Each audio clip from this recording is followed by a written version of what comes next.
กันไปทำปอกเป็นเยอะลงไปแล้วสิอันนี้วางแผนเนาะ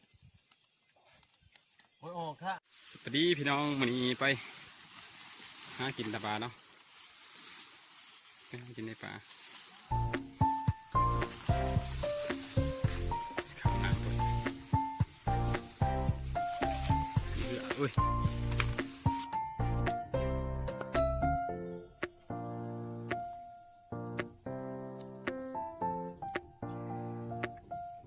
ปักกอดอยู่เทียบทางเอาไร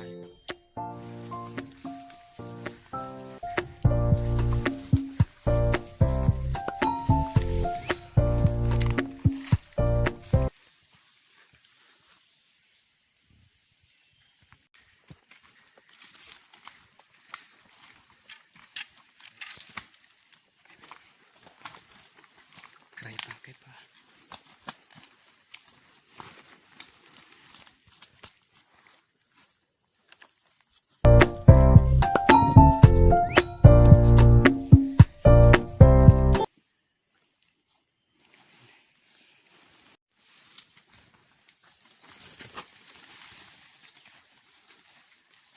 ตอนนี้เขากำลังสิตั้งทับที่มันยางๆมันกำลัง2 คนมันเนาะ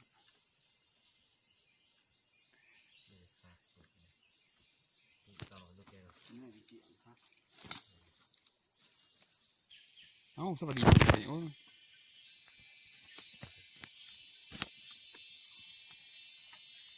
พี่น้องสีแล้วโอเคเสียไปก่อนเพราะ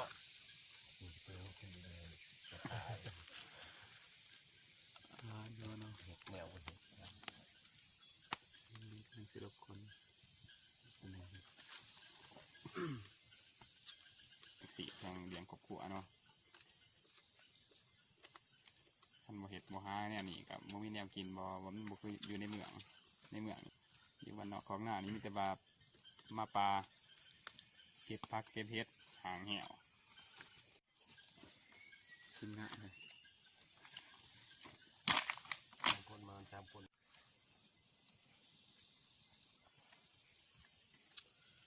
แต่ว่าเหยื่อไปพอทางพอจะแม่แล้วก็นั่งทาอยู่นั่นทากันวันนี้วางแผนเนาะโอ้ยออกค่ะตัวนี้ได้ทางเถอะก็จะทางบงมันจะออกหัวบางอย่างมันจะขายมัน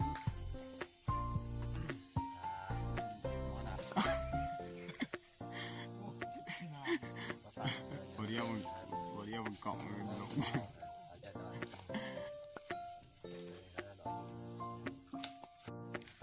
ปิงคำแล้วโอ้ยเจ้าบาท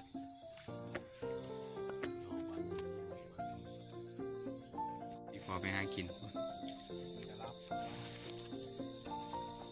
ไปดูนี่ก็คำแล้วมาดิปิงเพราะว่าน่านชุกแหนมันยากคนกับพื้นบ่อยากปิดปานใด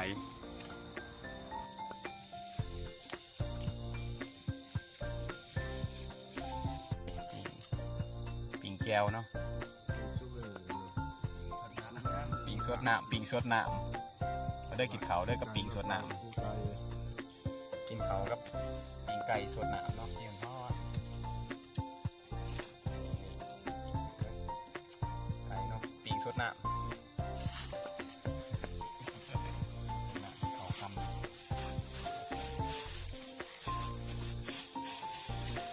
ไม่ต้อง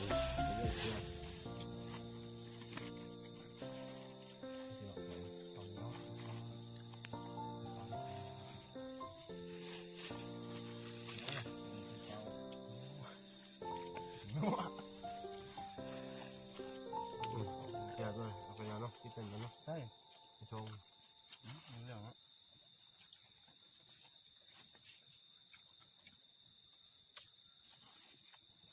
ไอ้โป้นี่ ใจมันถีบบัวขึ้น หิได้หมึกแก้ที่หิใช่มันจะบุกขึ้นเดี๋ยวถ้ามันปากไก่กินไก่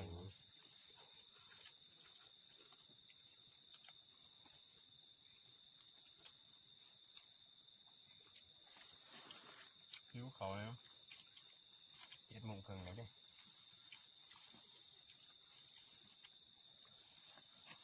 อยากให้แน่ปฏิ กินไก่สดน้ำกับพอได้กินอยู่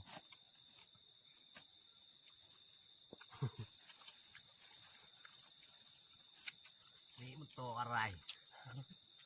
นี่ยังผมจะได้หมูเห็นเนาะ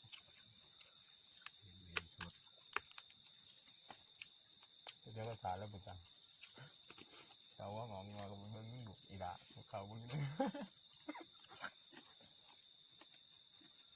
ถ้ามันไปขายอยู่เลยเนาะเกิดสับเสียยังไงอย่างเงี้ย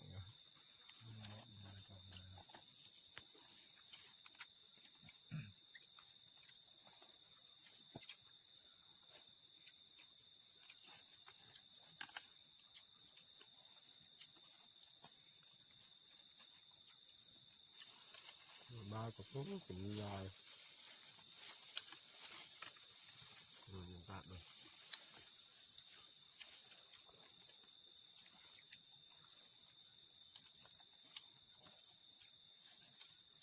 ถ้าบุกเปลี่ยนมันเป็นไม่จะว่าน้ำขนาดนั้นเนี่ยมันจะเป็นวาย น้ำขวัญโมน้ำแล้วรู้จัก ก็ตัดสมุนต้นแหละอยู่ประมาณ10 หยอดตัดแต่อยู่จังตัวมันมีน้ำนะระดับใหญ่นะ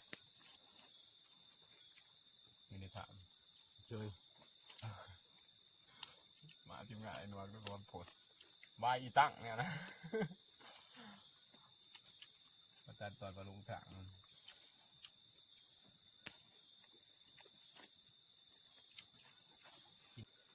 จะรู้ว่าเปรี้ยวเป็นหน่อยนะ งบเป็นอย่างเงี้ย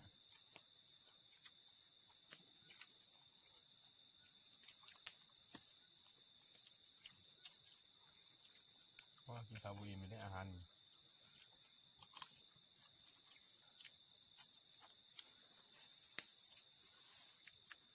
ขอบน้อยตรงนั้น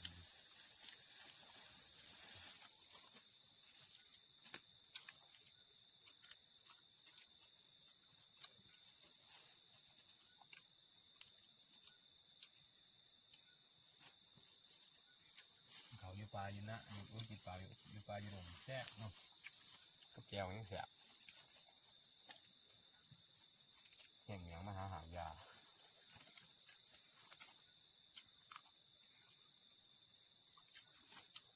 ได้เชียงเหนียว ลูกหงะมันมาลูกหงะเนี่ยมาแข่งเขาจะน้ำนะ ตายเลย ข้าวเกี่ยเราใส่กระเหาะอันนี้ส่วนจับก็เรียกสุด โมทายมันเจ็บมันแบบเจ็บท้องขุดท้อง จะมันเมาะฮะ